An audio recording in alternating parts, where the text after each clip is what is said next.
अस्सलाम वालेकुम जी सारे दोस्तों का की हाल है। उम्मीद करता वहाँ ठीक होते खैर खरीयत नाल होवदे। पीरकोट दे विच फ्री मैडिकल कैंप बराए सलाम मुतासरीन वास्ते पहुंचे है।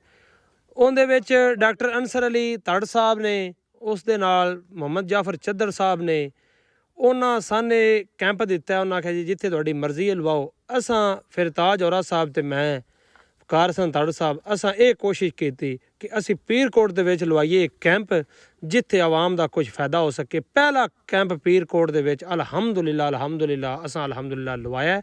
डॉक्टर साहब बहुत अच्छे ने, इस्लामाबाद तो डॉक्टर साहब आए, ठीक है, नाल डॉक्टर अंसर साहब ने, तो असी बहुत मशकूर हाँ अमार अली चद्दर साहब का भी जिहड़े साडे पिंड दे ने। ये उन्हां दी खसूसी काविश नाल ये कैंप मैडिकल कैंप जिहड़ा पीरकोट दे विच लग्गा है।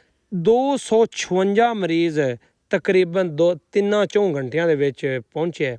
जिहड़ा चैकअप होया ते उन्हां दी दवाई इंतहाई अच्छी सी, बहुत आला किस्म की दवाई सी, बहुत ही अच्छे डॉक्टर सन।